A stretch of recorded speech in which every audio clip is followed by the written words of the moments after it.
we're losing market share and Facing Off is losing money. Our only hope is our new podcast, which is stagnating because of its soon-to-be obsolete co-host. I can't put it any more simply than this. We need to put our resources into updating our new podcast. By taking resources from Facing Off. It's failing. That's a fact. The industry's oversaturated. There's no evidence. I'm the evidence. I'm the world's leading expert on podcasts, Nick. What is your resume? You're issuing contradictory instructions. You're insubordinate, you make people miserable. Our top guests are fleeing to the rewatchables and Lights, Camera, Barstool. Spotify doesn't know who's driving the bus. We've lost hundreds of millions in value, and I'm host of Facing Off, Gabe. That's my resume. But before that, you were a school psychologist, right? I sat in a fucking garage watching films and invented the future because artists lead and hacks ask for a show of hands. All right, well, this guy's out of control. I'm perfectly willing to hand in my resignation tonight, but if you want me to stay, you can't have Gabe. I'm dead serious. I'd like the secretary to call for a vote. I fucking dare you. Gentlemen, you can't fight in here. This is the war room. You can't handle the truth. King Kong ain't got shit on me. I am the Lord Revelation. I am so much crazier than you. I am the one who knocks. Go ahead. Make my day. Nice thing, big boy, huh? That's bribe. Fuck you. Everybody on? Good. Great. Grand. Wonderful. This is Facing Off, a podcast where we take two biopics that we find to be similar, and we compare, contrast, and rate them. I'm your arrogant genius host, Gabe, and this is my flamboyant rock star co-host, Nick. Flamboyant. Yeah. That's the word you picked. Just like Freddie M, dude. Okay. I like your black turtleneck tonight. Thanks.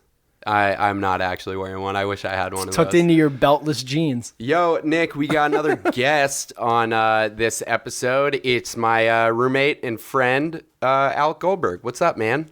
Oh, roommate and friend. Yeah, I should have led with friend. Yeah, what's up, man? I'm happy to have you on. Happy to be here. Yeah, so... Been hearing you guys screaming through the walls for a while. Yeah. It's nice to get on here. Yeah, he does live on the other side of the wall when we do this. So Alec is a huge movie fan. That's part of the reason why we became roommates. And he is... And friends. Yeah, and friends. That's why as well. But yeah, he's kind of working in the industry. You could tell the audience a little bit about what you do and why you're interested in talking about movies. So I run a production company with 3 other people called Decade Los Angeles. We do commercial content, music videos, short films, and documentaries. While I'm talking about it, might as well plug it. Guys, go check it out at Decade Los Angeles on Instagram or decadelosangeles.com. Yeah. Let the work speak for itself. I was an employee of Decade for one day. It was pretty cool. Yeah, well, I watched Alec They signed you direct to a 10-hour contract? Or? No, but I did have to sign a non-disclosure agreement. Ooh, but, right. yeah, worked on a little short. Got to see Alec do his work as a director. He's clearly got a great eye for it, and this will be fun. And this is one of the movies that we're going to talk about today is something that Alec and I have talked at length and shouted about. But I'm excited. I'm excited to hear 2 impassioned individuals talk about our 2 movies today. Fuck yeah! What are they, Gabe? What are our movies? Wait. Do you have any shout outs before we get into this? Let's see. Today, do I have shout outs? No, I haven't had shout outs in weeks. Yeah. I don't like Alec, any. I don't like anybody. Cool. Well, I want to give a shout out. I should have done this earlier to my friend Layla Connie. She's one of our listeners to like every single episode, and she's one of my friends that I talk to the most about movies. And me and her have been ranting about Bohemian Rhapsody for over a year now. Nice. And I don't think we're ever going to stop because of things we're going to talk about. You should I also stop. want to give a shout out to my Uncle Lee, who wrote a pretty funny comment on our Limitless versus Lucy podcast episode. He didn't enjoy it. He felt that we didn't give any reasons to anything we did. And so, Lee, I hope we give you some reasons for our criticism today. I agree. We are too critical. It's weird. Yeah, but I it's feel part the of our opposite. podcast. Yeah. Oh, yeah. I feel you guys rate everything too high. Yeah, that is true. Hey, yeah, I mean, that's the most ridiculous part of it. Last shout out. We were contacted to do a cross promotion again with a podcast called the Nostalgunk podcast. It's a new, that's a cool pun, actually, Nostalgunk. Now that you say it out loud, you realize it. Their new podcast, you could hear a little snippet from them at the end. I'm gonna run a promotion. They're really cool. They do retro reviews, and they started with their top 5 favorite movies. So go and check that out when you get a chance. Nice. Last, my mom sent an email. Nick, this is in response to you after the Limitless episode. As per your request, this is my recollection of Limitless on TV. First, the Bradley Cooper character definitely was on the drug at the end of the movie if the plot of the TV show is an indicator. He has a significant role and turns a bit evil. Great display of a narcissist. I like the TV show better than the movie for many of the reasons you critique the movie. I like sci-fi very much, just like Nick, nerds. But it has to make sense because the first word is science. Thank you, Mom. Nice. The actor in the main role doesn't get so pumped up and ridiculous as did Bradley. He keeps some innocence. It also wasn't quite as frenetic. It was just starting to get more good with character development when CBS decided to not renew it. I was curious about the direction it was going and frustrated that they didn't stick with it or that Netflix didn't pick it up. And then she talked about some other stuff. Dang, that makes me bummed that they didn't pick it up. Yeah. It sounds like it's kind of good. Thank you, Mom. Appreciate it. All right. We are going to spoil the 2 movies we're talking about today. We're talking about Steve Jobs and Bohemian Rhapsody. Yes. If you haven't seen it and you don't know what happened to Freddie Mercury or Steve Jobs, then I don't know, go Google it. But I do recommend that you see Steve Jobs. I don't think a lot of people have seen it. It's on Netflix right now. Yeah. It's in the popular category on Netflix. It should be. It's good. Great. Yeah. I liked it. So here's some synopses. Bohemian Rhapsody is a story of Freddie Mercury and the rise of the band Queen. Just Google them. But also, Bohemian Rhapsody is riddled with historical inaccuracies, so maybe write your own script after you Google it without the historical inaccuracies. Steve Jobs is a story of Steve Jobs. Type Steve Jobs into your Safari search bar and press enter, and you'll get some information about him. But Steve Jobs is the movie is told in kind of a unique lens. There are 3 product launches in the movie, and that's how it's framed. The launch of the Macintosh, the launch of Steve Jobs' solo project Next, and the launch of the iMac.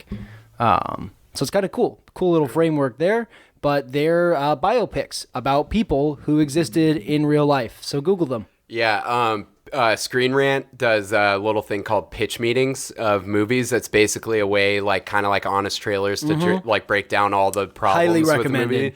But they said for this one, basically their synopsis is, this is a recreation of Queen performances with lies sprinkled in between. It's pretty accurate. Alec, why are you excited to talk about these 2? Because we kind of talked about what we were going to do for the episode that you'd be on. Because I hate Bohemian Rhapsody with a passion. We've talked about it a lot, and this is one of my least favorite movies of all time. I think a large part of that is because it's gotten so much praise and was nominated for so many awards. And Steve Jobs, I love that movie. I read the book and was a big fan of the book, and seeing it put into a unique structure like that was amazing, and it's executed really well. And I find watching Steve Jobs, I felt that Steve Jobs was the Freddie Mercury of tech, and it was, while these may seem like they're not comparable movies, the rock star at the center of it and how they handle that it's nice to see the contrast between those 2. Yeah, well said. I also thought a good reason to compare these 2 movies is we were originally thinking about doing Walk the Line versus Bohemian Rhapsody. Right. But unfortunately, both of those movies are too by the numbers. They're right before a big performance, let's go back in time and show you everything that happened. Right. And it's made fun of perfectly in the movie Walk Hard, the Dewey Cox story. So we thought after Alec and I had talked, we thought about doing Steve Jobs because instead of taking the normal traditional approach to a biopic, it breaks it up into 3 little segments, and it's very unconventional. So I think that'll be cool. All right, so let's get into it. Our rating scale is 1 to 7. Yep. 1 being lowest, 7 being highest, 4 being average or neutral or in between. We got 5 categories for you guys.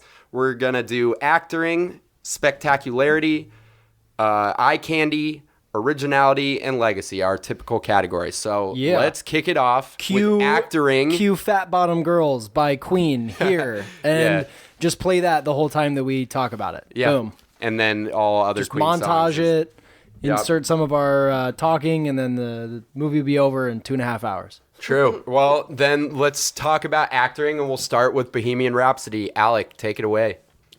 Well, acting, by the way, is just kind of a category where we break down the performances. So it's about how good the acting was and whether the director and writers and whoever gave the actors the tools they needed to perform at the best of their abilities. I love that you always put it on the guest to start. He's just so excited to talk about it that I really wanted But then to you hear were it. nice and you gave him like 25, and now I'm buying more time. So we're getting into more seconds of just time where So he Alec should be can- ready. Alec. Should I just say my score and then get into why? Yeah, you can do it however you Do it want. however you want. I like to go score first. Also, to be fair, the acting, I've kind of split it between acting, directing, and writing. Yeah, that's good. Okay. Good, We love perfect.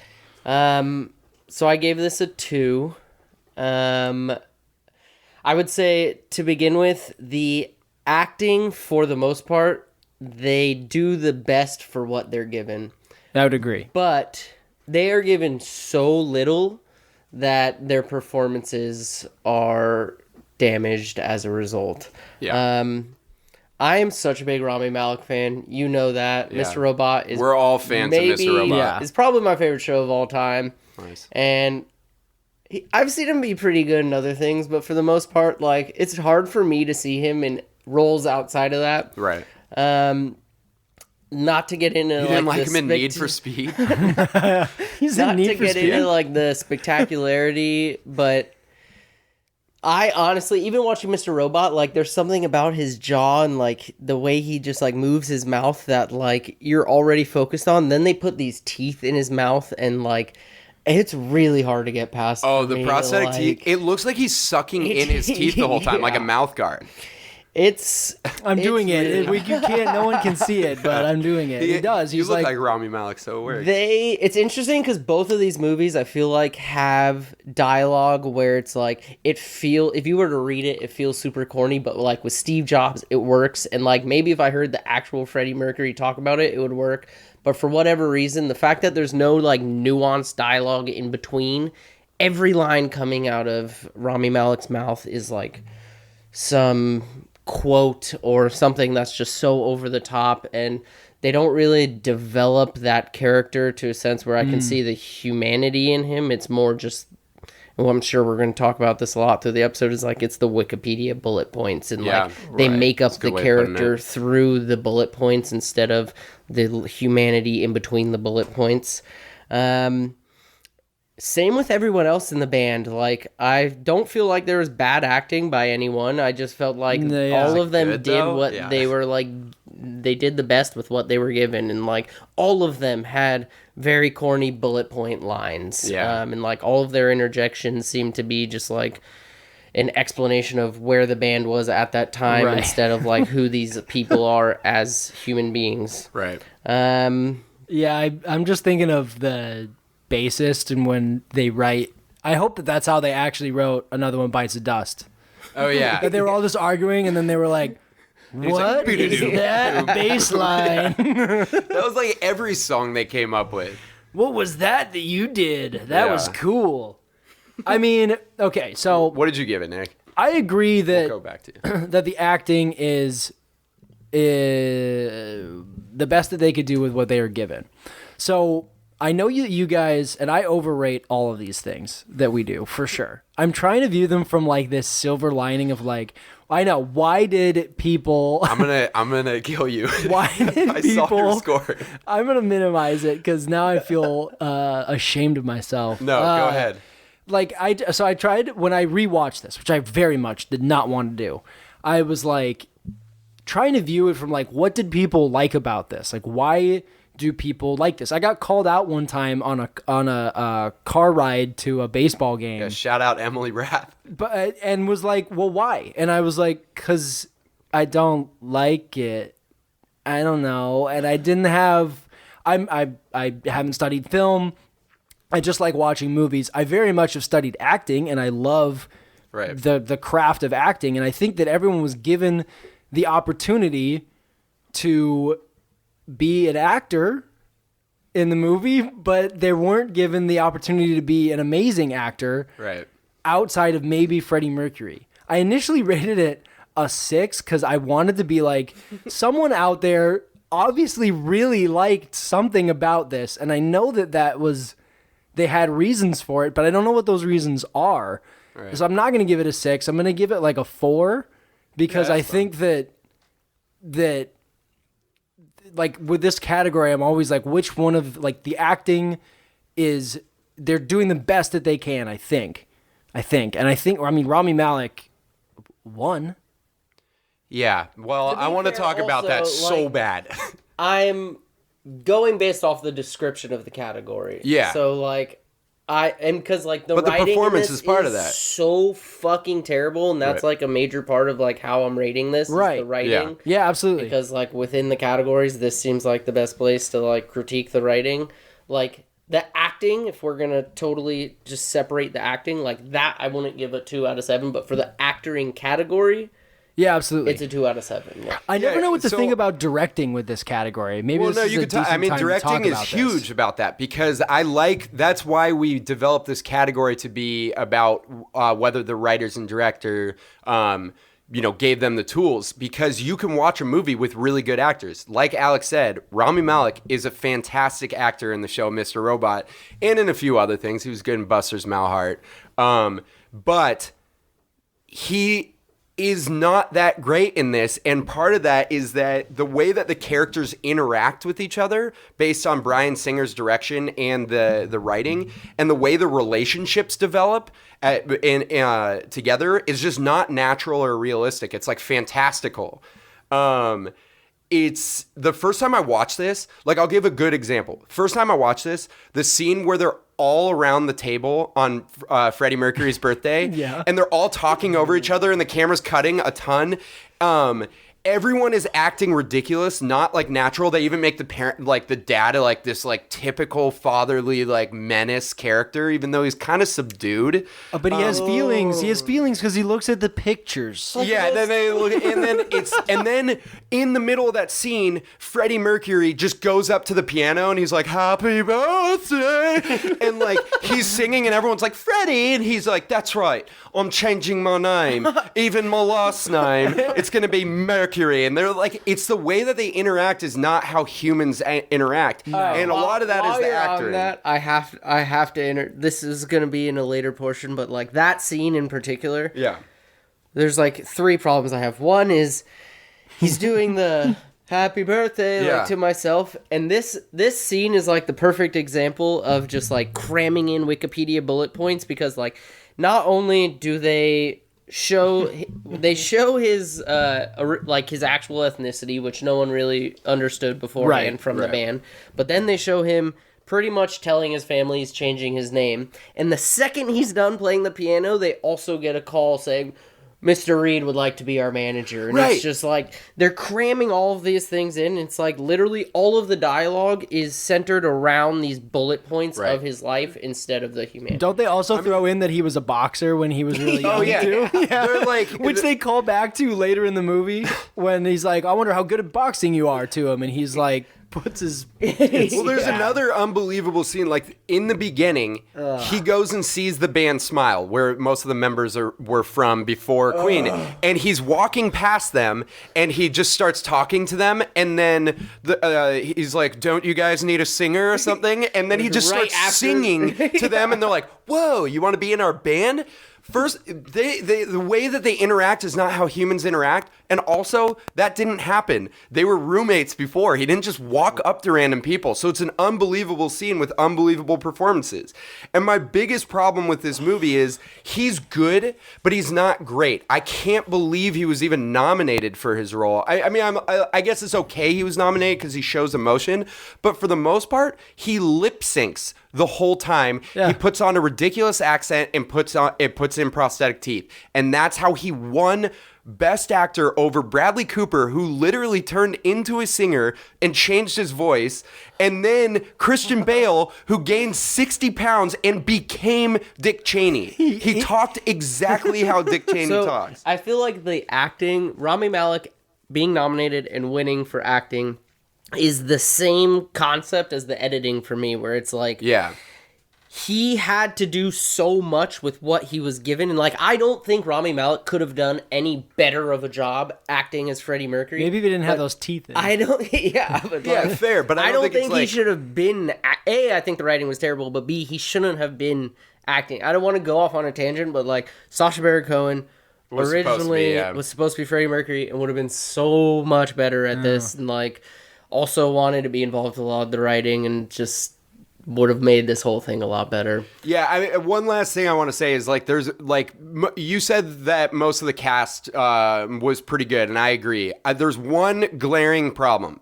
There's the Mike Myers character completely takes me out of the movie, and we'll get to that in Spectacularity, I guess, but, like, he isn't a real character. They just put him in there. They put Mike Myers in there, which is very distracting.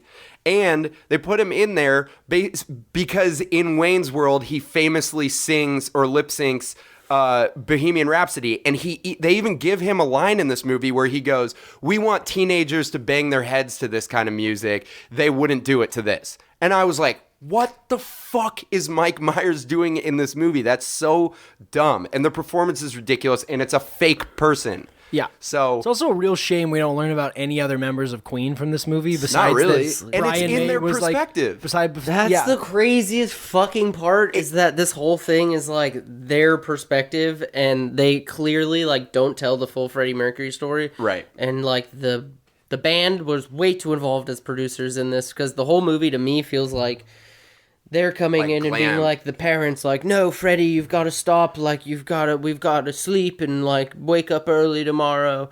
And they just like it felt like they were portraying this whole story to like their grandchildren. Totally. That's the best way to put it. Yeah. So I gave it a 2 out of 7. Nick gave it a 4 out of 7, and Alec gave it a 2 out of 7. Let's talk about Steve Jobs in terms of acting. Nick, why don't you start with that? Oh, dude, 100% I gave it a 7. Oh, cool. Michael Fassbender is incredible in this movie. Yeah, him and Kate Winslet were both nominated for it. Yeah, it was. There wasn't anyone in this movie that I picked out as being like an issue for me. I thought it was fantastic. I was very pleasantly surprised because this was kind of like a not last minute, but this was like a sudden-ish change that we had to like our plan for this episode, and I was absolutely pleasantly surprised by this movie. Yeah. I was very pleasantly surprised by a lot of movies over one weekend that I watched stuff, because I watched Parasite it's so good. Like 2 days before this. He has an idea for an episode. And I was just like mouth agape the whole time. For like 30 minutes after that. But anyways, Michael Fassbender's incredible. Kate Winslet was incredible. Jeff Daniels is great in this movie. The child actors that play Lisa are I put fantastic. A note about that. Really good. Yeah. Yeah, I gave it a 6 out of 7. I was pretty close to giving it a 7 because of Fassbender's performance. I think this is the peak of his career. And actually, if you look at his IMDb, since this movie, he has not been in a single critically acclaimed movie.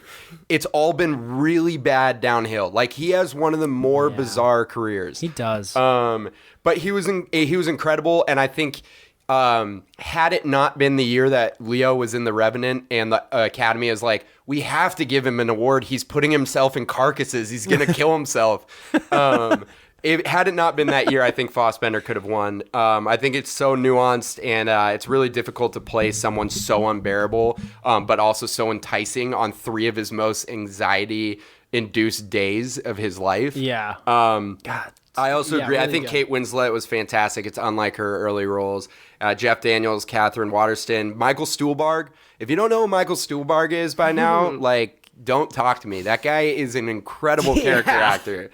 My only kind of issue is, like, I really like the writing that Sorkin does, and I think that Seth Rogen does it kind of well, but he's too much of just Seth Rogen to me. And I like Steve Wozniak is someone from my area, and like I've studied him and like watched other things on him, and I just didn't really feel that he was Steve Wozniak, even though he gets really good dialogue scenes. Like the scene between the 2 of his fights, the 2 fights that he has with Steve Jobs, especially the one where he's like, what exactly do you do? And he's like, I play the orchestra, is a great scene by Seth Rogen, but it's kind of distracting that it's him and that his voice can't change at all. It was good. I don't think it's the best, but yeah, go ahead, Alec. You just took the words right out of my mouth. Yeah, like, sweet. Michael sweaty, I don't know Fassbender, amazing, couldn't be any better. No. Kate Winslet, amazing, couldn't be any better. Jeff Daniels, like, So good. so good. Like, so It's funny that he good. was in Dumb and Dumber. His and that's how we argument knew with him. Steve Jobs when they're in that like long hallway is like Yeah, what where we he, did like, at the that might be beginning. the best acting blindsides of the him. whole movie is like I Jeff agree. Daniels in that scene. But I felt the same way about Seth Rogen. Like, could you not put in a little work to like change your voice a bit? Like, that's not what Wozniak sounded like at all. And like, I guess it's not super important that you sound exactly like the person, but Seth Rogen's just such a distinct voice. It was hard for me to like get past it. And it was like, it didn't seem like he was totally necessary for that role, and you could have cast somebody else. But again, taking writing into account, this may be one of the best written movies that I've seen. Aaron in a long Sorkin time. is just like an incredible They screenwriter. deliver so many lines that like if you're reading a script, you would think this is corny, but only Steve Jobs could get away with saying some of these things, and Michael Fassbender delivers it perfectly. I put And that it's in just my like notes. it's done like he's just breathing. Right. Like he just says these lines and it was like, what did he just, what? It's That was so incredible. rapid, and it's like rapid fire, and it's like it's literally like it's second nature to him to Totally just, agree. it's so good. We can move on from this because we spent a while on acting, but that's a 6 from Alec. Did you give it a 6? I gave it a 6. Yeah. And I gave it a 6 because the Seth Rogen thing, but also I didn't feel like anyone was turned to the extreme. Like no one had to give crazy intense performances at any point. Yeah. So I gave it a 6. But I don't think like the main people that I just mentioned, they all did their best with the script. I totally agree. Yeah. So that's a 6 from Alec and I, and then 7 from Nick.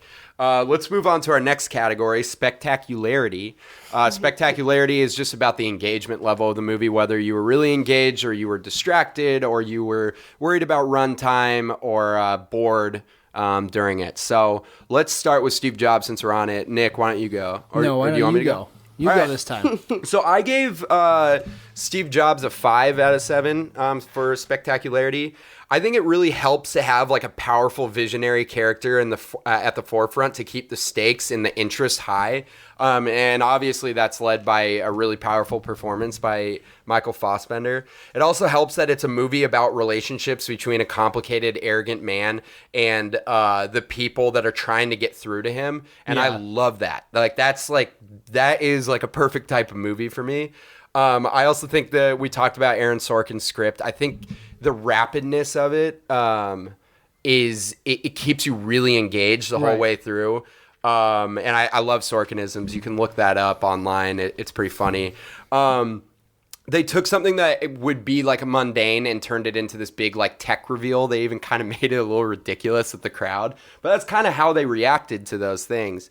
I think it's just not the most engaging movie. It's still kind of a biopic drama. And it's certainly aided by all those elements, but it's still like just a little bit above average for me. I'm not a big biopic fan. Yeah, I gave it a 5 too. I just think that like the way that it's structured is genuinely unique and interesting.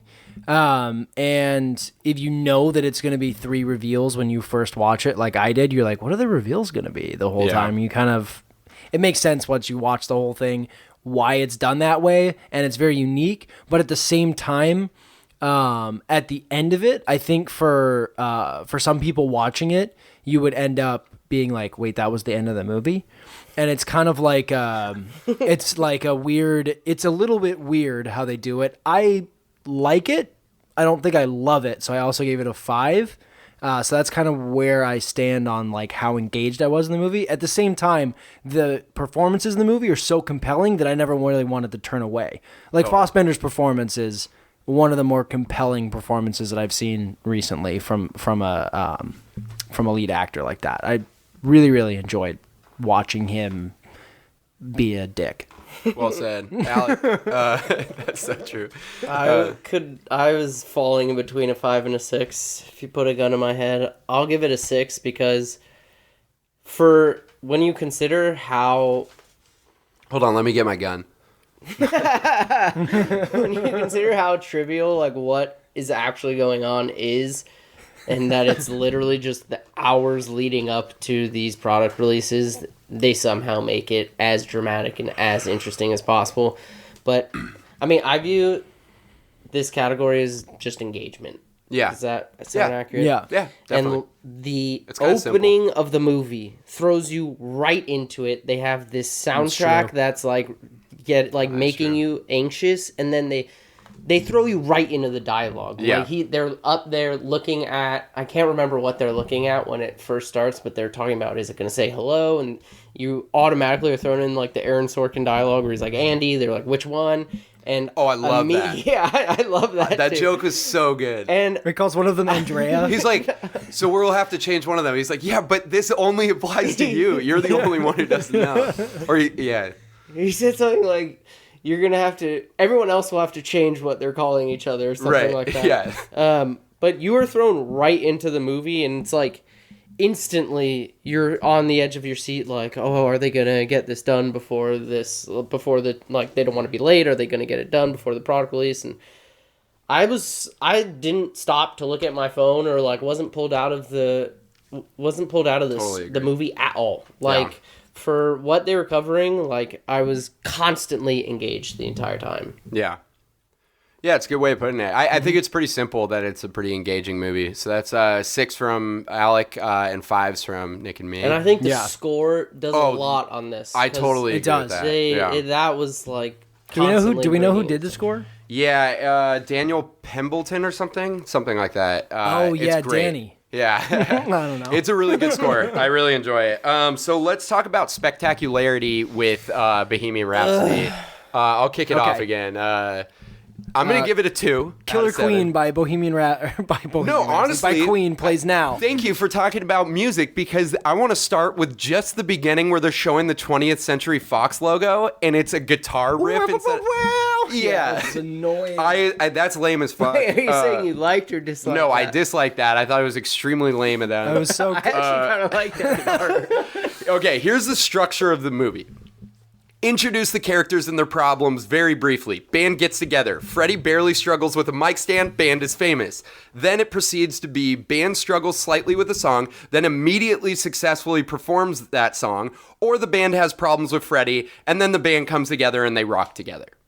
That's it. And it's like, it happens like 4 times. And it's hard to be engaged when it's that simple of a storyline. And all the character development, as I said earlier, is very quick. As if they kind of wanted to, in the pitch meeting, he talks about how it seems that they wanted to rush the background so they could just start blasting Queen songs.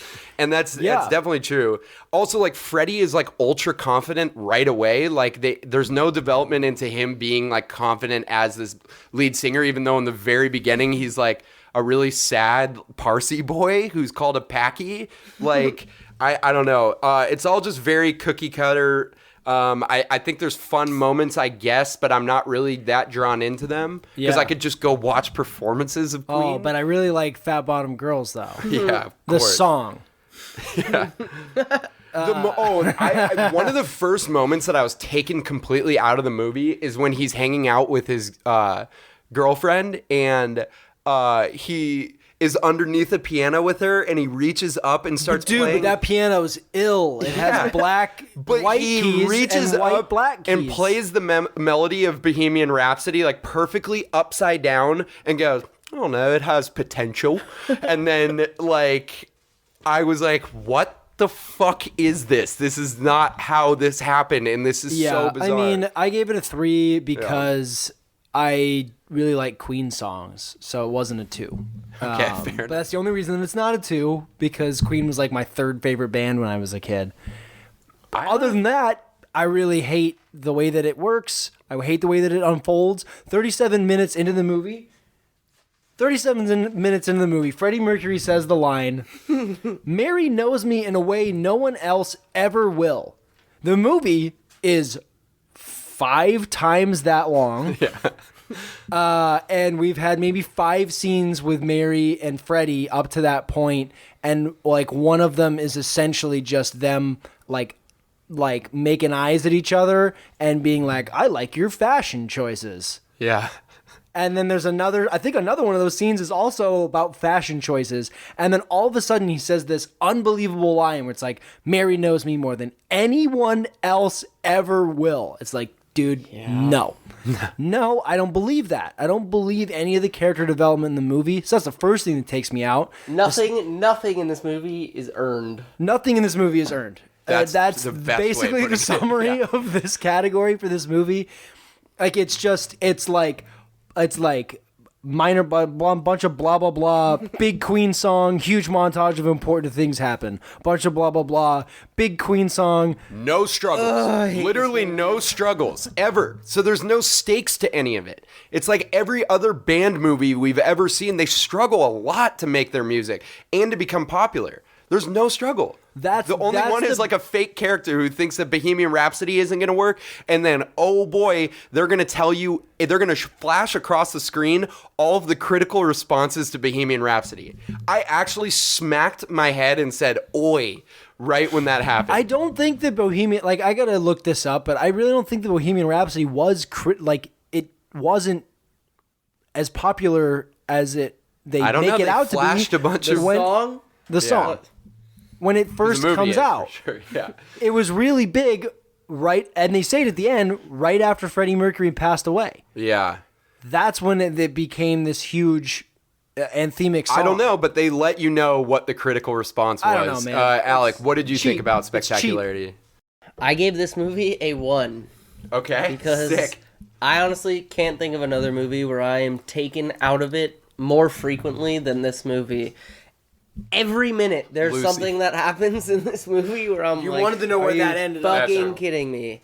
I shouldn't feel the need to constantly be Googling, like, is that actually how it happened when I'm watching a biopic?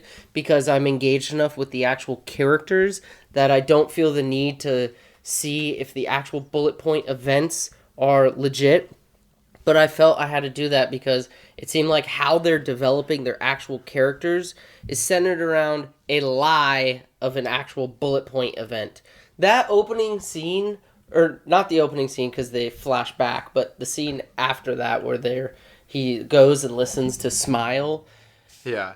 That scene is fucking atrocious. Like, when he first hears them playing and he's sitting by the bar and he's like flicking nodding his hair and head, stuff. like, Yeah. yeah.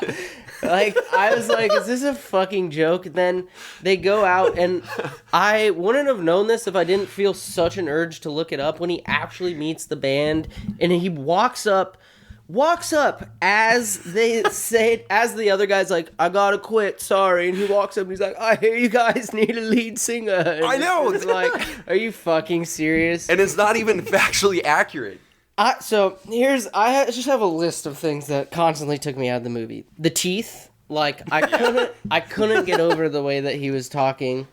The need to look up whether or not things are accurate, and the constant corny lines. Like, One of the actual good things they did in this movie was show the experimentation while they were in the recording studio. Yeah. And when they're like swinging an amp back and forth, and it was like, wow, cool. Like, That's this actually is my actually favorite pretty scene in the cool. movie. And then Yeah. they have to ruin it by a guy walking and being like, whoa, who's in the booth? Like, what is this? And it's just like so taken out of it, and they just kill every solid moment. Like the scene when they first meet with Mr. Reed or Littlefinger, which is like Aidan Gillen, notoriously the worst edited scene ever. Yeah. And it's like 20 minutes into the movie, and Brian May's character is like, oh, we're a family. Like, we don't get split up. We're a family. And they've shown 5 minutes of these people knowing each other. And the issue is, how can I phrase this?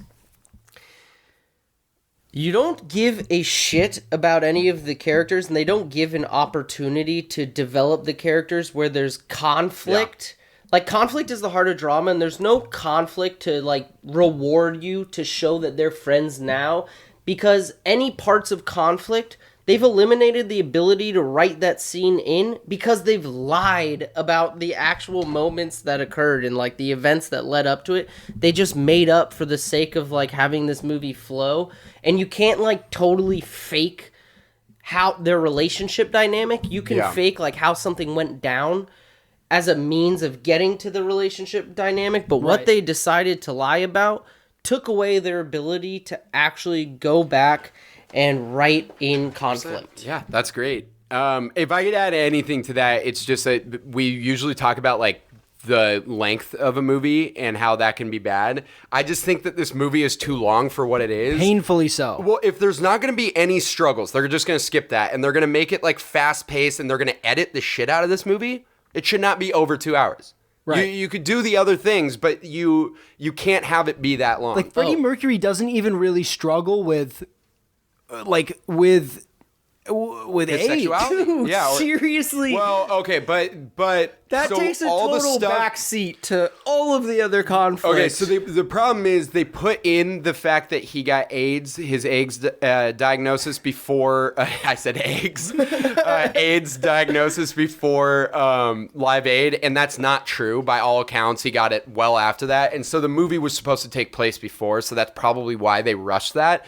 But you should still develop that because it's a big deal, and it's the thing that took away this cherished figure that. Have you seen video about. of him trying to perform while he is in the throes of AIDS? Dude, it's heartbreaking. Yeah. He doesn't even look like Freddie Mercury. It's they so were just sad. what a disservice they did. I know. To all Yeah, of if I that. could say the reason why I gave it a 2 instead of a 1 for anything is, like, in an objective view of this movie, if you came to go see, like, loud Queen songs and see, like, a recreation of someone that you love, I get that. It is engaging in that way for you. It was fun for people. It made $905 million, which biopics are not supposed to make. So I objectively, it's engaging in that way. But for me, subjectively, and for all of us, it wasn't. So we can move on from spectacularity. Well, another thing, Yeah, go because ahead. I didn't know where to throw this in, that, like, kept taking me out of it was, they were faking and making up a lot of the actual historic events for the sake of the story. But then when they got an opportunity to very easily be historically accurate, which was they would show the year and show the tour that they were on, and then they would play the song in the soundtrack that wouldn't match up to that. I know, So, and it's for example, ridiculous, yeah. they play Keep Yourself Alive, which came out in 1973. They show in the movie, when the movie's in 1970. Fat Bottom Girls came out in 78. And they're playing it in the movie during 71. And it's like one It's just easy unnecessary. Yeah. opportunity to just be historically accurate to that time, and they just, like, fuck it up. Totally. It doesn't even make sense. It doesn't make sense at all. It doesn't, like, why is we can- Fat Bottom Girls the song that plays when they first go on tour? seriously. Because it's like I don't whatever. I mean, you could have done it like the movie Rocket This Man, where they do whole it to talk fucking about the movie story. Yeah. plays out like it's a parody Like, it's a parody. I agree. On biopics. Like, what's the Dewey? Dewey Cox? Well, this whole movie feels like that. Let's but it's stay not on, a because you're parody. so passionate right now, and I'm very happy about this. I told him to keep passion when he was texting me the other day. Let's move on to our next category. We'll do eye candy next. And we'll stay on Bohemian Rhapsody. Eye candy is just talking about all the visual elements of a movie, CGI, production design, costuming, makeup, everything like that. Anything visual. I wanted to ask you one question really quick before we move on to eye candy. Sure. Because we're going to, this is going to be a huge shift of what we talk about, but maybe not the passion. Yeah. Probably not the passion. We're going to continue to be passionately upset about this movie. Go ahead. So I looked this up to fact check myself. Do you know where Bohemian Rhapsody landed on the charts in 1975 when it was released? No clue. 80. Alec? I feel like you're going to say not even on the charts. What do you think? I have no idea. No, I want you to guess. Literally go no ahead. idea. It was 1. Oh. It was the... Why wasn't that in the movie? Oh, I don't know. Well, it kind of was. They flashed According all the to critical Wikipedia, responses. I'm looking at it and it says 1.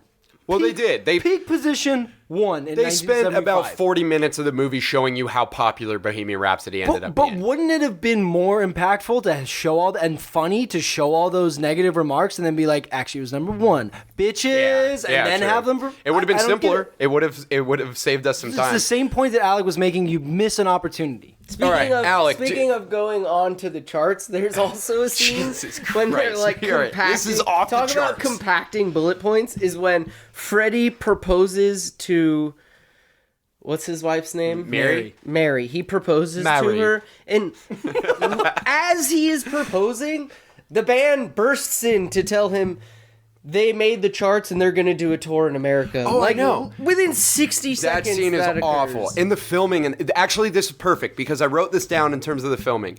We're going to talk about eye candy first. So, as we said, eye candy is just the visual elements. I gave it a 2 Nice. out of 7. Because it has this sort of, and I think Alec, you'll be able to speak to this a lot because you are a filmer yourself. Like you are a cameraman and you are a director and you're an editor. I think a lot of what bothers me in this movie is it has this like fake glammed up texture to it, where the lighting and the filming are kind of indicative of like rich blockbusters. It's so aesthetically like displeasing to me, and it kind of devalues the movie in terms of its like quality as a movie and a serious movie. Right.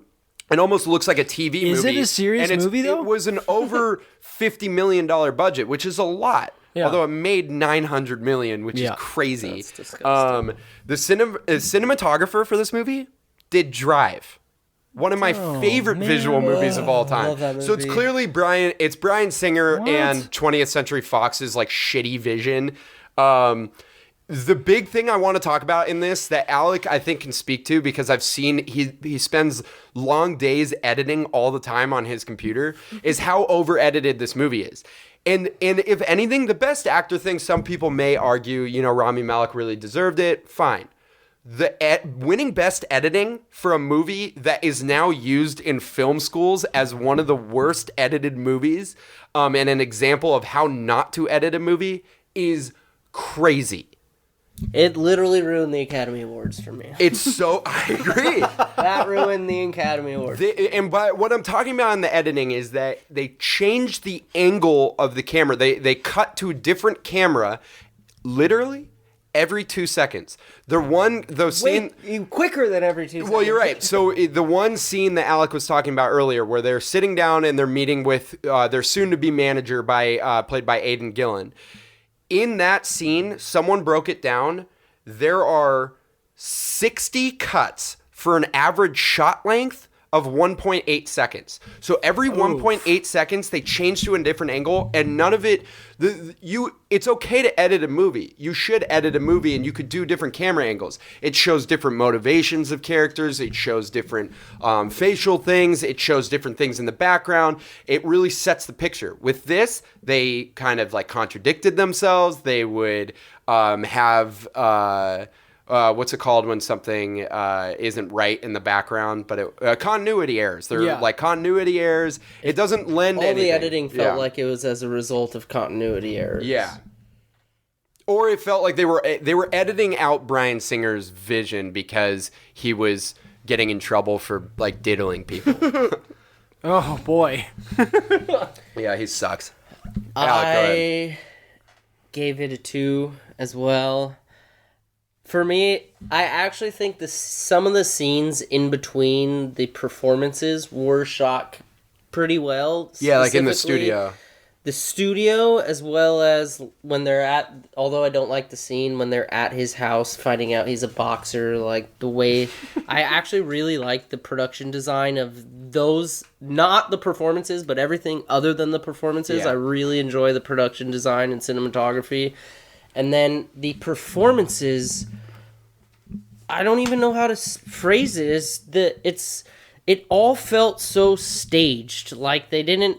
It's weird because the Live Aid performance, it seems like all they did was try to recreate that as though you're actually there. Yeah. And it felt like it was very spatially aware, while all of the other ones felt extremely staged. And I don't remember where they were, but there was one where they were doing a performance and it's like this Hollywood look where there's no actual like haze or like grittiness to it at all. You're just like in the performance, and it like there's so much fog and shit when you go to a live performance, and like you want to feel like you're actually there, and it instead felt like they brought in like 30 extras, built up this stage, put lighting where it wouldn't actually have been. Was it the one where he's wearing the leotard with the leather jacket? Oh, yeah. Yes. Totally. I don't know if that was in Yeah, the did you beginning guys or know that towards the Queen middle never part. sweat or looked dirty? Their Yeah. crowds I know, were right? sparkling. They Everything never was had. so glammed up. That's what I'm Yeah. talking about. The only thing that I actually enjoyed, which I felt they did really well performance-wise, was when they were doing We Will Rock You. And they go back and forth between the studio showing like the chorus that they got, talking about. And that was like, honestly, I That's how enjoyed editing- that. I yeah. enjoyed that more than like when they were doing the Bohemian Rhapsody or like flinging the amp around the studio, Totally. because the concept of actually having like the audience perform this was super cool. And they were cutting back and forth Right. between like the stomps and then the actual, I don't know what that looked, I think it was Madison Square Garden. Like they actually held on it. Yeah. And it was like, they let it breathe, and they used that performance to like really played the song out so you could feel it, and it didn't feel rushed like every other part of the movie. And that was probably one of my favorite parts of the movie, is like when they were doing the We Will Rock You. Yeah. Other than that, And I think that's the editing is perfect for that. Yeah. It was well done. It was Right. necessary. Other Right. than that, everything is super colorful, too lit. Like Yeah. there was no dramatic lighting in any of it. And the eye candy they had a 15-minute performance in this movie. I know. Like the last scene is 15 minutes, and the first shot they're like swooping down Into into Wembley, the crowd, yeah. and it's like it looks like fake. they just like copy and pasted everyone in the crowd, and it looks so fake. And then you watch the actual behind the scenes, and it's like you could spot it without watching the behind the scenes that just those like 20 people in the front are fake or are real, and everyone else is fake. Yeah, it did look like that. Nick, I mean, why don't just you go as ahead? like a layman, I really don't think that this movie is like visually entertaining. Mm-hmm. It's sonically entertaining, maybe, Yeah. I guess, but that's because Queen is sick. Like, I Yeah. don't know. It's not. Just as a layman, I gave it a 3 because I think that there's people out there that don't notice the editing and how annoying it is. Right. But I mean, there's that scene where you're first introduced to Littlefinger's character. It's so obvious. It's so obvious. If you just know that you're thinking about, if you just think about editing and you watch this movie, you have to come away with it. Even as someone who's not studied in film, you have to come away with it thinking like, okay, why did they chop this up into little tiny pieces like that? The Academy. What was the point? There's a point. I think one of the overarching things that we're talking about is like there can be a point to these types of like the problems that the three of us have with this movie. There can be a point to like why you do things that way, but there's no point. Yeah. It's the same thing with the acting and the parts that are supposed to hit hard. The editing is also unearned. There's no Yeah. cuts that you get why they're doing this reaction shot. Totally agree. It's just completely unearned. And back to the performances. They do that. They like superimpose these titles of like where the performance is, and it's like it felt like a Saturday Night Live skit making fun of biopics when they were doing that. I completely agree. We can move on. Nick, you gave it a 3. Alec and I both I feel like gave we it a haven't 2. talked about Steve Jobs. Yeah, in we like should 40 talk about minutes. Steve Jobs now. So let's talk about eye candy for Steve Jobs. I'll start with that. I gave it a 5 out of 7. Yeah. I think it's slightly above average. I think the shots of the theater are really cool looking. Yeah. And there's a lot of really good framing in the movie, especially when they cut off half of his face. I love that. Yeah. We're all fans of Mr. Robot, and that's my favorite part of Mr. Robot is the way that he frames things. Mm-hmm. He uses the rule of thirds really well. I especially like a lot of the circular tracking shots. Like when Steve Jobs is calling out Andy, the Andy played by Michael Stuhlbarg at the beginning, and it's going around them is really cool. I think it's pretty cool that he used film, or maybe they digitally enhanced it to look like film in the first third. I kind of don't like when you use grainy footage like that, but they were serving a purpose to show progress over time. I think it works. Yeah, and I think the thing is that the movie is so powered by the script and the performances that I don't really care as much about the eye candy. But and maybe some of the costuming is a little ridiculous. It seems like they were just trying so hard to make it like when it happened. There's some random eye candy stuff that is thrown in there that bothers me. I talked about in Bohemian Rhapsody when they flash the critical responses, but there's like in this, like words will be up on the wall while they're talking and like coming down. And then disliked that. I didn't like that. Or the part when they're talking about Skylab and it's like going on the wall next to them. So I think that's a good like juxtaposition though, because I liked that and I think that it works. There's 2 scenes like that. There's Jeff Daniels and the lyrics to I think it's a Bob Dylan song. Yeah. Are behind him as he's talking. Right. That looks really cool, and then it happens a little bit later in the movie. I think it's a little bit. It could be a lot later. With the Skylab thing. He's With the explaining Skylab the thing. next plan. Yeah. Yeah, and I think that as compared to the way that text is used in Bohemian Rhapsody is a huge contrast in the power of doing that. It's powerful in Steve Jobs, or at least interesting to look at, and it's not powerful. It could have been in Bohemian Rhapsody because it definitely charted #1. I Googled it again. I don't understand why that wasn't a thing. Right. It's not powerful and it's not interesting to look at. So I gave it a 5 as well for Steve Jobs. Eye candy. The costuming is fine. I like that they convey the time by using fine. the It's like just a graininess. nitpick. Yeah, it's like a little it's a little like kitschy or whatever, but I enjoyed it. I liked it. I gave Steve Jobs a 6 for eye candy. I think the only reason I can't give it a 7 is because it's not a Avengers or something with like really crazy shit to look at. But do you like Danny Boyle movies? I know you like 127 hours. Train Spotting, and I like 127 Hours, and I like Slumdog Millionaire. One of the things that you said, this movie frames its shots so well. Like, I almost gave it a 7 purely for framing. Every single shot is so intentional, the way that they frame everything, and considering how trivial these events are, and that it's literally a product release for a tech product, they make that somehow cinematic and super cool. And I totally disagree with regards to how they do the projections. I thought, what a super unique way to dramatize this part of the story. And while everything else is so basic isn't the right word, but everything else is like It's like just it's straightforward. And then that's not. And it's then like, it like takes you out of it, and you remember you're watching a movie, and Right. they're like, yeah, absolutely. That's they're- exactly that's how a I good felt. way. That's exactly That's a how I great way felt of putting watching that. it. it's so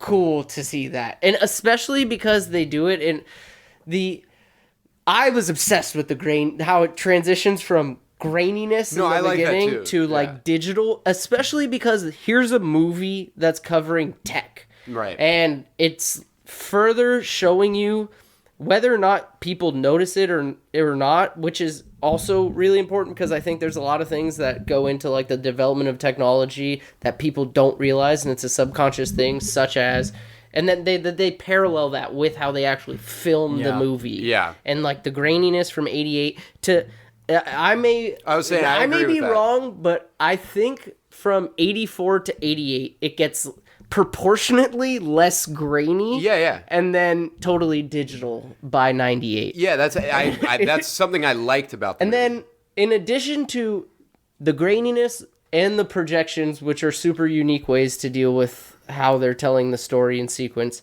I also really liked when they get to 98, like 1998, and they do this montage where they're like slowly changing the aspect ratio, and it like that was becomes sick. an eye. Yeah. There's just like, this is like a masterclass in like how to do really, really subtle things to make what seems like a very standard script and production design become just like take it to the next level. Totally agree. Yeah, nothing more needs to be said. That was well said. So that was a 6 from Alec, and what'd you give it? We both gave it 5s. And then 5s from Nick and me. Yeah. Let's go on to our next category, originality. Right. And part of this I want to talk about with originality, because we're mostly talking about how creative the movie was. And one of our questions is, did this need to be made, and does it stand out in its genre? Right. Another thing I think would be necessary to talk about is like how accurate the movie is too, and especially when you're doing a biopic. You can. You don't need to do it like, by the numbers every single thing, but you could be creative in that way. But it should be accurate to a certain degree, or else it's unoriginal and weird. Let's start with Steve Jobs since we're on it. Nick, what did you give Steve Jobs? What did I give Steve Jobs? It was covered up. My papers. I gave it a 5. Much like the other things that we're talking about, like, or the other categories, like, I don't... it's hard for me to like watch this movie and really think that it like completely stands out, but I do think that it's weird, but I think that it was excellent and I really, really liked it in almost every way. I think all my categories are positive, at least so far, and I don't have like a reason why I don't think it was anything more than a 5, but it was definitely above average in terms of its originality. I think some of the like using the lyrics on the wall and like Alec, we were just talking about moving it from grainy to digital are original things, but I don't know if the movie's super original. I don't know. I gave it a 5. Yeah, I mean, one thing that we should have talked about, I guess, earlier is that a biopic, for anyone that doesn't know what that means, is a biography picture. And so it just means that you're taking a real life event or a real life person and you're giving the audience like a biography of them in the movie form. And that kind of feels like it's not going to be that original because it's just based off of a real person, but there are ways of making things original. And that's why I'm so happy to talk about Steve Jobs in comparison to Bohemian Rhapsody, is because it's taking the normal format of just showing you the entire person's life and flipping it into some new way of expressing that. It's a very unconventional way. So Aaron Sorkin deserves a lot of credit for that, for splitting it up into 3 sections, and they're just 3 days. The movie is supposed to take place over 3 days before his product launches, and showing where he's at in his career, even if he's at the same anxiety level and at life. each of those days. Yeah, and his life. If I start with, I'm giving it a 6 out of 7. I'm pretty close to giving it a 7. There are a few things that bother me. I don't really like the expository transitions. Every time they switch to a new part of his life, they just have someone explain everything that happened to him. You know, like, oh, Next fell through, but then Apple like fired their CEO, John Scully, but then they picked up That's the Steve same Jobs. reason why I didn't feel like giving it a 6 is because it was like, yeah, it's 3 days and that's like original, but I mean, they're not the first people that had the idea to like break someone's life up and then do something like that. That's interesting. I didn't know how I felt about that because I didn't notice I feel it until like this they time. took liberties where I like that they assumed people already know a lot of these bullet point parts of Steve Jobs' life and they didn't feel the need to explain a lot of it.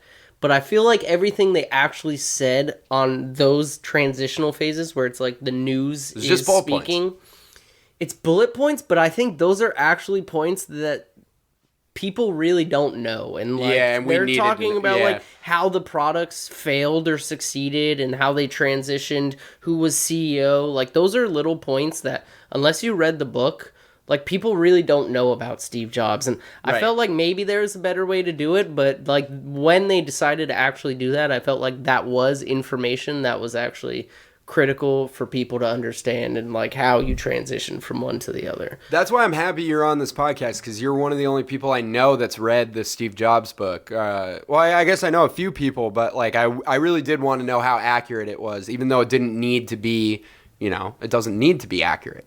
Or it doesn't need to be completely accurate. It could be creative. So yeah, I go feel ahead. like I gave it a 6 for originality. Because I feel like if you put 100 screenwriters in a room and you said, write a script about Steve Jobs, maybe one of them would come up with the idea to like put it into 3 product launches. Like the Ashton Kutcher version of the movie is what most of them probably would have come up with. And He looks exactly like him, but besides that movie is just so boring. This, I felt a lot of the things we talked about with Eye Candy make this movie original. Yeah. And then in addition to that, the overall structure, I don't know if I'm being simple-minded to think that it's like really creative and original to do it the way that they did it with the 3 product launches, but I wouldn't have thought of that, and I feel like because of that, it makes it really original. And I feel like these movies that we're talking about this is like the best category to show the contrast, because the contrast between Bohemian Rhapsody, which is the least original structure you could possibly have for a biopic, which is bullet point Wikipedia page, cram everything that happened in his life into one story, versus let's find a way through just a relatively small part of his life. It's only, 14 years? Yeah. Let's find a way through 3 days, only a couple hours in those 3 days, to portray how he changes as a person as a result of his relationships. That's how you show who Steve Jobs is, instead of the bullet point events and accolades of his life, but instead the small disputes that he had in his relationships to show how he developed as a character. The only other thing that pushed it up from a 5 to a 6 for me as well is that I really, really respect that they almost like Trojan horse an emotionally compelling father-daughter story into this story where they're just talking about this guy. The movie is almost just a father-daughter story, but then there's all these other relationships that are really complex and great. The way that they handle the Wozniak thing and the Scully thing is great, as well as his assistant, who excellently played by Kate Winslet. Also, just like what a brilliant way that between the 3 time periods, it's so subtle to show how he changes as a person. Yeah. But they show it all through his relationships with Andy, Woz, his daughter, and it's like when they go to 98, for example, this was like my only critique of the writing throughout the whole thing is when they go into 98, it's a little too on the nose to show that he's changed a lot, where he's like way happier really when nice he's talking to about it. He's Wozniak, like, I yeah. love you guys, like talking to his team. He's like Steve Wozniak in the crowd, like, and then he like high fives. I'm gonna call her Shiv because I don't remember. Sarah Snook. Sarah Snook. Because like she that. like finally Yeah. got the exit signs off, and like that whole like couple minutes felt too on the nose. But then like after that, to show that he's they somehow do such a good job showing that he's like changed, but he's not like there yet. You know, No, right. Like, Right. He's changed, but Yeah. he's still dealing with issues with his daughter. But they're showing like, for example, when he's arguing with Kate Winslet, there's like a moment where he like realizes she's right, and he's able to admit like, yeah, obviously, like I'm gonna pay for her college, and he like sees that he's wrong, and like He just has to he's fight much for more everything, yeah. aware at this point in his life, and like It is- they do such a yeah. good job with the nuances really of great that point. character, really and good. they just like they're able to talk about it in a way where it's like, all right, I can see he's actually developed as a person, but I can also still identify that there's still flaws in him. Totally.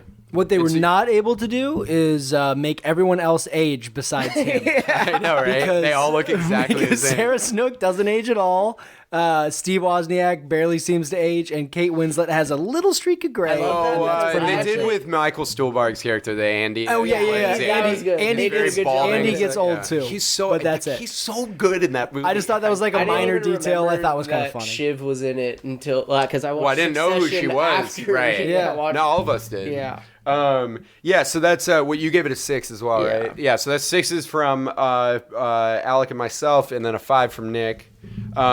Let's move on to Bohemian Rhapsody originality. I think this could be kind of simple because we've talked about it for a while. I'm just going to say that I gave it a 1. I don't find it original. I don't find it accurate. I think that anybody who's actually a big fan of Queen and Freddie and their story should be offended by this. Agreed. I think that it's an ultra lazy, kind of like factually inaccurate, almost TV movie. I don't think there's anything that's really original by it. It takes the absolute standard, what you said, the by the numbers approach, but it's actually the unique example of a biopic that somehow goes by the numbers and is also historically inaccurate. So, and it's biased about Freddie's life in the perspective of his band members.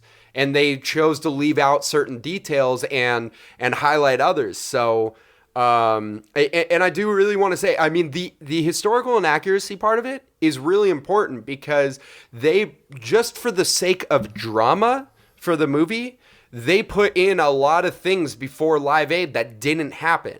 And I don't like that you're like manipulating facts to insert drama and make this movie even more corny than it already was. Yeah, And so that's why I'm giving it a 1. I just think that it's such a, like, comparing these two movies and talking about how original they are is such an example of, like, I can't, there's some like idiom or colloquialism or something about like being able to, like, as an artist, if you force yourself to work in a box, you're much more likely to come out with something that is artistically impactful. And that's what Right. Steve Jobs imposes upon itself, is like, hey, let's work in this, whether or not it's a completely original idea to fit yourself into a box like that is, I guess, debatable. But the end result is obviously much more original than taking the cookie cutter Wikipedia bullet point approach and then falsifying a bunch of stuff,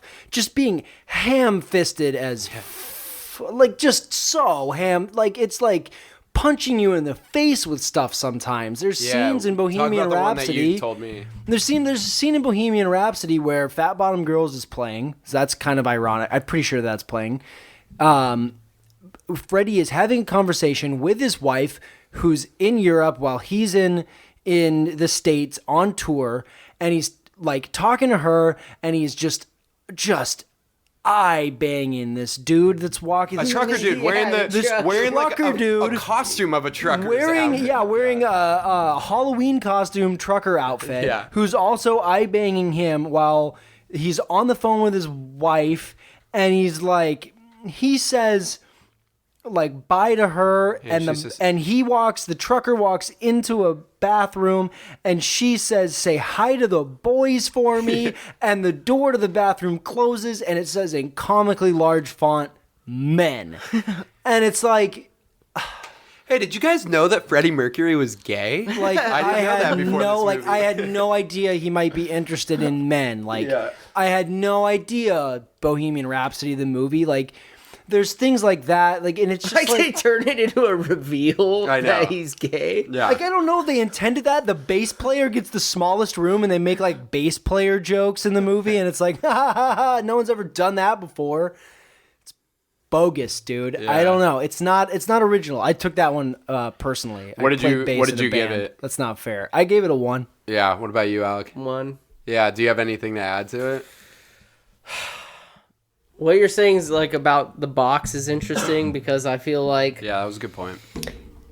if you said, all right, how could you tell Steve Jobs' story of who he was if all you had to work off of was these 3 days in his life? Yeah. How would you do it? And it's like an actual creative exercise where they really like Exactly. worked on like, all right, what made him who he is versus the total limitless approach that Bohemian Rhapsody takes where there are no constraints whatsoever, and they focused more on how can we tell his whole life story in this amount of time instead of how can we choose significant events that show who he was. Like, what a disservice to the fact that he had AIDS. Like, this movie does such a terrible job portraying any of the actual like issues that he had. Like, they kind of touch on drugs, but like that's it for The stuff with his father is very quick. Yeah. that. And I'm not gonna lie, that was one of the more emotional moments was when he and his father actually have like they reconcile their relationship. But it's the like scene itself is dumb because they Yeah. put him there and Yeah. it's like, hey, we showed up at my family's place, but we're like, oh, but we actually have to go. Yeah. So it's like that scene. Why would they even be there if they had to go? that whole immediately? relationship, that was a super disappointing Yeah. part of the story. I think it was before the happy birthday part where his dad is like, what is the quote his dad keeps saying? Like, do good things. Oh, yeah. I don't remember what it is, but he like, it's so on the nose, his relationship with his dad, where it's like, all right, clearly we get as an audience that like this relationship is gonna like come to by the end of the story and they're gonna resolve their issues. Yeah. But it's like, there was no nuance to that relationship whatsoever. It was like It's just a much more compelling story if you try and fit the story into some other frame. Yeah.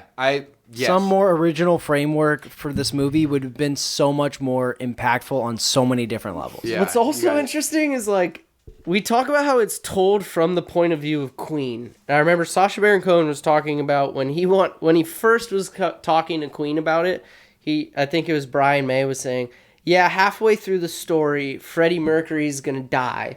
He's like, okay, cool. It's like a non-linear story. Oh, I like that. And like, you're gonna change it up. And he's like, all right, I'm on board for that. But then Brian May's like, no, actually, it's totally linear. He dies. And then the rest of it is like how Queen carries on afterwards. And he's like, so you're going to kill off your main character halfway through. And the rest of it is about the part of the band that like no one really finds interesting. And it's like, this whole story is told from their perspective, but at the same time, they manage to not be truthful to who Freddie Mercury is and not be truthful to who they are, but also not give enough detail into their life to have any sort of interest in any of the members of Queen other than Freddie Mercury. Totally. Brian May was an astrophysicist. Yeah. Oh, did you know that before? And the other one was a dentist or something. Whatever. Let's move on. That's one from the 3 of us. Let's talk about our last category, legacy. Legacy is just basically like, how will this movie be talked about? Will it be rewatched in years to come? Has it been rewatched? Is it going to have a lasting imprint on the history of movies? Let's just start with Bohemian Rhapsody. Alec, you could start it off. I'm giving Bohemian Rhapsody a 5 in legacy. Yeah.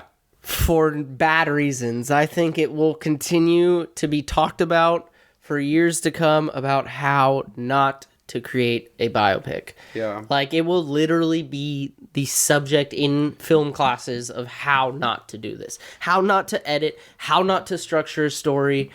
This movie will have a legacy for sure. I gave it a 5 as well, but I'm actually going to argue at that point. Don't get me wrong. I hate this movie. I don't think it's a bad movie. I just don't think it's a good movie and it didn't deserve the attention it got. But we have to reconcile with the fact that this movie was, even though it was disliked by critics, it ended up making over $900 million, which no biopic had ever done. And it got nominated for like 13 Academy Awards and won a few major ones, including editing and acting. And I think it's ridiculous that it won that, but we have to like understand that it won these. It's the most successful biopic of all time. Yeah. It's completely changed the way that the industry talks about biopics because they're trying to make as many as possible. They were even, the same producers were thinking about making a Michael Jackson movie after the documentary came out that Michael Jackson diddled children. You want to know what the most disgusting part about all of that is? What? Is that because of the success of this movie, they might actually use it as a means to show how to make a biopic to make that much money. Well, that's my point. I think that they're going to keep doing that. And you brought up a great point. I think the thing is, it's going to be talked about for a long time by people like you and me, and it's something that has bothered me so much, and it's a reason why, I mean, towards the beginning of us releasing this podcast, Nick and I talked about doing an episode on this because it's something that makes me particularly, and Nick as well to a lesser extent, extremely angry because I think that it's a shame what the Academy did to Bradley Cooper last year with Stars Born, and it's a shame that that the industry is forever going to be changed by this biopic because of how much money it made. How much money did Steve Jobs make? It was something like 80 million or something. Like it made like 30 million off of it. It's like, it was nominated. I also gave it a 5, and I'm like somewhere in between like what you guys are saying. Like it obviously, people liked it, but at the same time, like it only has like a 60% on Rotten Tomato, 49% on Metacritic. Like it says 97% of viewers like this movie. That can't be right. Steve Jobs made $4 million off of its budget, so 34 million. It made 4 additional, as opposed to 850. Yeah. No one watched it. But it like Rami Malek won, and like it's no dig on Rami Malek. Like he's a great actor. He's great, and he did the best he could. But like it's like. He shouldn't have won. It shouldn't have the acclaim that it does. He also like wasn't the right man for the job. I think he's actually kind of fine for it, but it's just that I wish that they had chosen someone who was actually English because it just seemed like a ridiculous fake English accent. Or maybe someone that had teeth like Freddie Mercury, and so it doesn't look like he's putting in fake teeth. The physicality of the character he embodies. Transformed really. I'll give him that. His ability to physically transform his like the way he moves and stuff, Mercury, especially in that last scene where he's like playing the piano and he's like moving just like Freddie Mercury. Yeah, even like his he lip synced really fucking well. His like physique is perfect for it. Like his musculature, it's like it's really good, but it's not it's not Academy Award winning. It shouldn't have been. I totally agree. It should have been something else, and it's a shame. But the truth is that it does have a good legacy. Yeah. And another element of legacy is like it's the only story. It's the only movie about Queen. So like their music obviously isn't going anywhere. And anytime someone's interested, this is the movie they're. Where's the Ashton Kutcher Queen? Yeah, seriously. Right. Well, they don't need to remake it now. They're just gonna remake a bunch of other stuff. So all right, let's finish this off with Steve Jobs' legacy. I gave it a 2. This is the only low score I'm going to give to Steve Jobs. I think personally, for me, I think it held up really well, and I reacted very strongly to it the first time, which actually included a very, very long whiskey-induced rant through text to Jimmy while I was flying across the country and I was watching it. I loved it so much. And I still really like talking about it and rewatching it. And I'm glad that we're talking about it. But we have to be a little objective with the legacy category. And it grossed $34 million off of a $30 million budget. It got mostly positive reviews, and it generated 2 Oscar nominations, but it really should have been up for more, and it wasn't. And I think it's gotten mostly forgotten. I think maybe Netflix it's in the popular category right now, so I think Netflix might boost it again. But the legacy is that like it's one of the better Danny Boyle movies and one of the better Aaron Sorkin scripts. So Yeah, I give it a 4 because I think that it's just about average, its legacy, because there's enough, like the Academy Award nominations, the fact that it's kind of resurfaced on Netflix and that might boost its popularity a bit. The fact that if you like look at, like you said, like Michael Fassbender's IMDb, and you're like, oh, that one was Trying to remember a that one good got day. a really Yeah. this one got a really good Rotten Tomatoes rating, and not any of the other ones he's done for the last you don't want to watch Snowman? half a decade. He could have been decent as Magneto. He is decent as Magneto. That could have been a good thing for him. Yeah. He should still be. Anyways, okay. So I think that there's enough good to balance out the fact that it is kind of like lost just like thrown to the wayside and kind of lost in people's minds. True. I think it's in the middle. What about you, Alec? Killed me to give it this, but I have to give it a 3. Like, Yeah. I really don't think this movie, like you said, it's just going to be, like, forgotten about. And it's crazy because this is the guy that, like, pioneered the most popular products in the world, but for some reason his movie isn't popular. And I'm curious how much the Ashton Kutcher one made. It probably made a lot more money and got a lot more Yeah, I don't remember it watches. being that popular. The thing is that, like,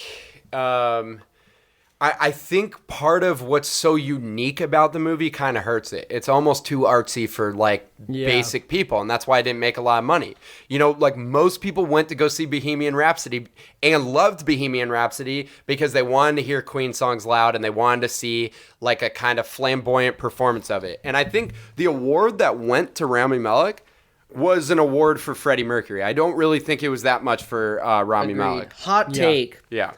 I actually think The Dirt is better. I enjoyed That's that ridiculous. more than Bohemian The Motley Rhapsody. Crue biopic. Because they don't Starring it doesn't- Machine Gun It Kelly. doesn't feel like they're trying to hide anything. They actually it's done really poorly, but they go for it. And Machine they show Gun all Kelly is the a friend of the ridiculous pod. shit. We've talked about him before. Machine Gun, come on. I watched that movie's horrible, and I watched it twice. MGK. That movie is so much better than Guess what? Bohemian You've Rhapsody. seen Bohemian Rhapsody twice. Jobs, the Kutcher biopic, made $1.5 million more. Yeah, I don't think it was released Wow. in theaters. I think it was a straight to DVD type thing. My mom was texting me and she was like, I remember turning off Steve Jobs, and then she was like, I'll give it another chance for the podcast. And then she's texting me and she goes, I don't think this is the same movie I was watching. This is really good. So anyways, let's add it up. We're at the end here. I Okay. think you gave it a 3. You gave Steve Jobs a 3 out of 7, and you gave it a 4 out of 7. I gave it a 2 out of 7 for Legacy. So let's add up our totals. Alec, do you have your total I didn't calculate my total. Mine is No worries. 26 for Steve Jobs? for Steve Jobs. Out of 35, that's great. I gave it a 24 out of 35. I got knocked down because of Legacy. Yeah. I love the movie though. I mean, like personally, it's higher. Bohemian Rhapsody, I gave a 12 out of 35. Mine is a 16. Yeah. And you know what? It is an average movie, and that should be fair. Alec, what did you Yeah, have? I don't know. Steve Jobs I had at 27. 27. Okay. Bohemian Rhapsody 2. That is 77 out of 105 for Steve Jobs. It's good. Great Good, movie. Good Yeah. score, Yeah. guys. Good score, Steve Jobs. 13 for Score, Bohemian Stevie. Rhapsody. What was it? 13. Yeah. Oh, so I gave the lowest for Bohemian Rhapsody. Interesting. And 41 out of 105 for Bohemian Rhapsody. Yeah. Well, so all of our fans who are really obsessed with Bohemian Rhapsody probably have already turned this off. But guess what? We Honestly, gave it an okay I didn't rating. have a chance because I'm like swamped at work right now to ask people that like this movie why they like this movie. Let I us know know. why. Yeah, I just, yeah, like, definitely don't let us care know. what they say. Yeah, I kind of care to a certain degree, but I pretty much know why. It's because they like Queen.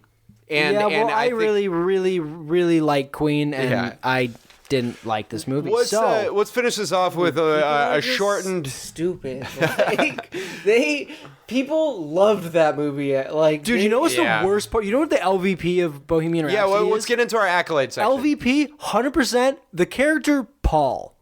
Dude, Paul can eat it. Yeah.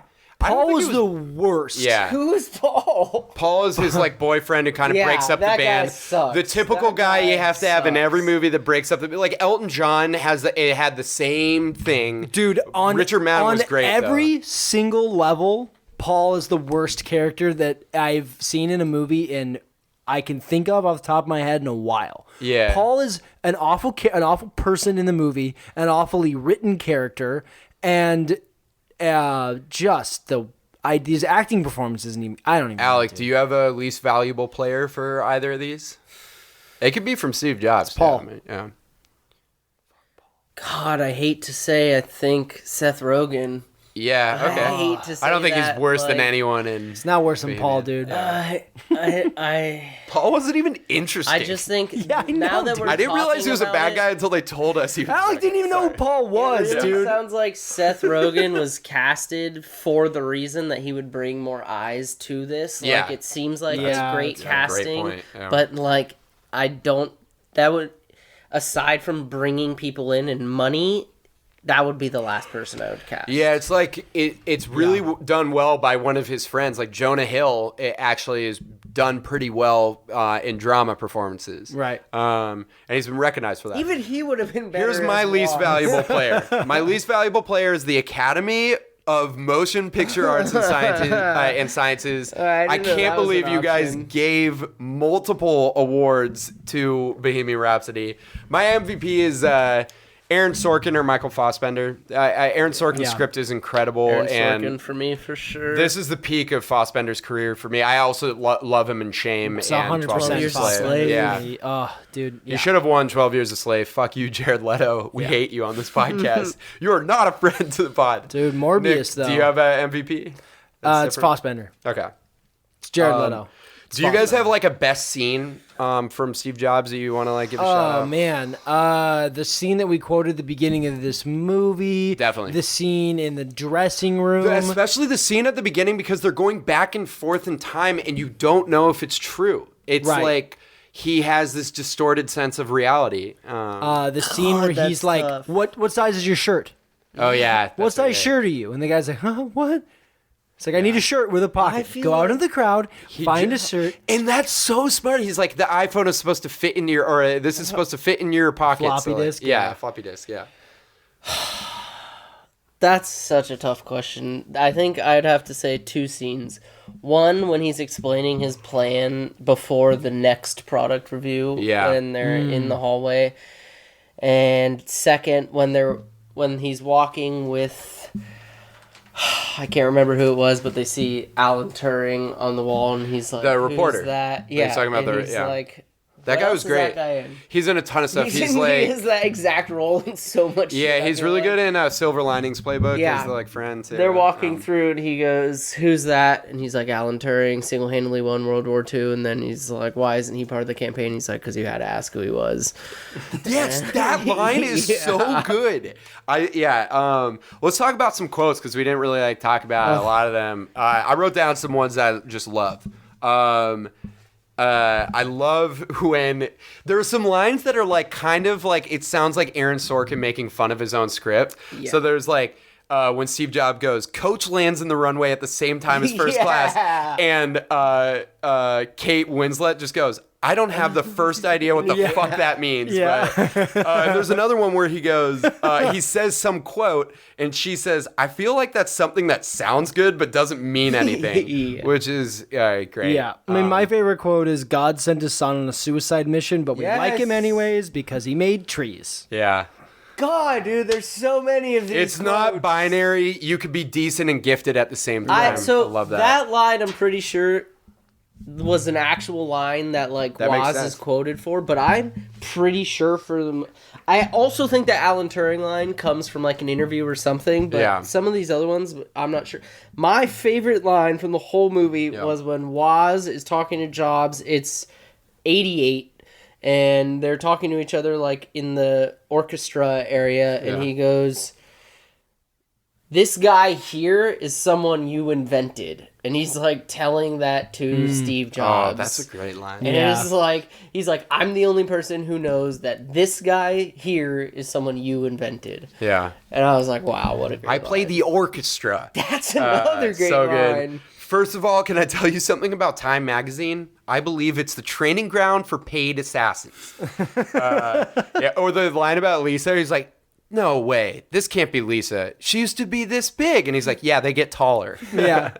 That's good. That's Also it in for the me. beginning, when they're looking, like the first opening scene, when they're looking up at the projector, and he's like talking to Andy, and he's like, Andy's saying we can't do it, like we don't have enough time to get it to say hello, and he's like, if you can't, like find me, like who can? And he goes, I'm the person who can, and I can't. Oh yeah, that's good. There's a cool line about Bill Gates where he says he dropped out of a better school than I dropped out of. That's a really good one. That's pretty cool. Yeah. But that script represents who Steve Jobs was as a person so well, because he always had these like witty one-liners, Crazy lines, and, yeah. like, Yeah. I mean, it was a brilliant put that mind. in the script. Talk in, like, about a movies non-corny about way. narcissists. Yeah, it's Mickey, all- Indiana. But Oh, yeah. Freddie Mercury Yeah. did the same thing. Like, he would always say crazy shit like that and have Right. these super unique one-liners, but it just like doesn't work in the way that they try I to pity do your it. wife if you think that 6 Yeah. minutes is too long. Yeah.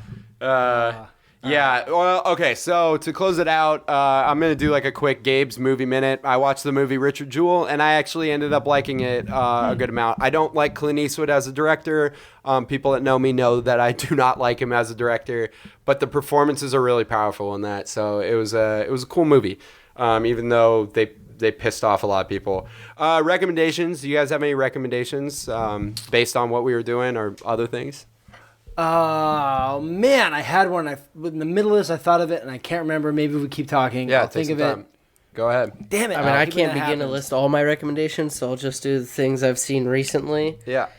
I Lost My Body animation on Netflix. Oh, yeah. So good. I think that was French nominated, right? animation. Yeah. Like, I've never watched that cinematic of an animation with sound design like that. It is unlike anything I've seen. I was going to ask Super your cool. opinion. I saw you watch that. They Shall Not Grow Old.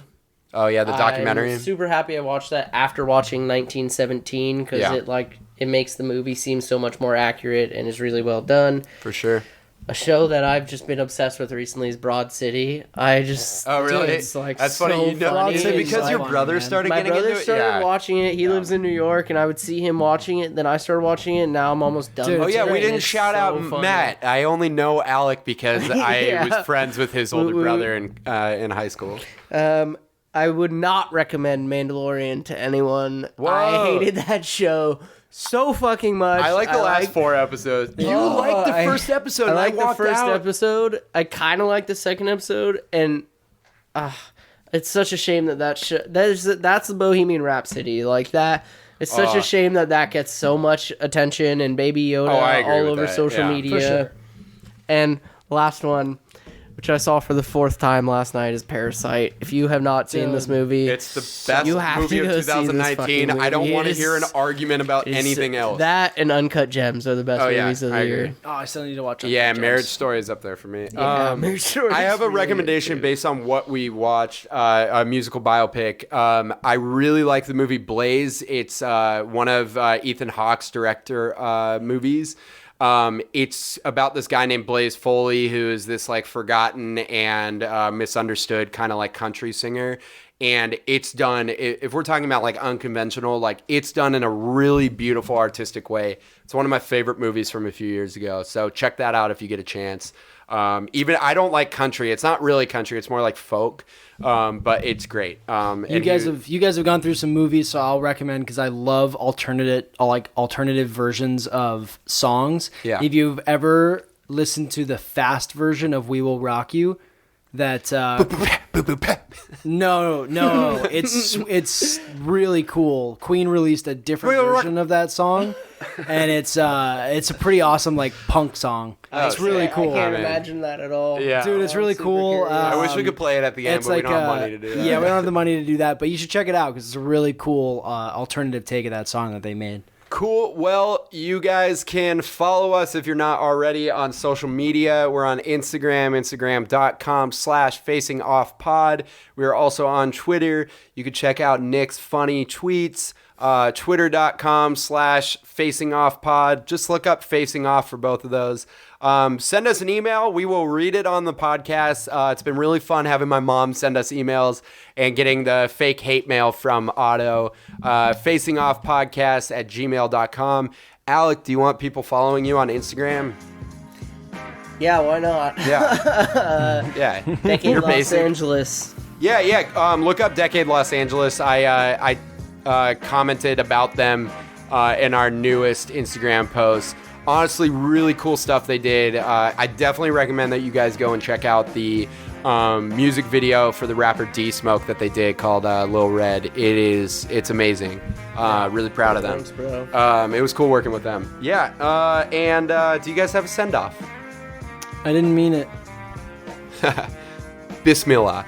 Next week we are going to be doing Captain America Civil War versus Batman v Superman Dawn of Justice. I forgot that's the full name Batman of that. versus Superman, Dawn of Justice. Yeah, we're going to be doing that with my buddy Nick Doria, so look out for that. Bismillah, no.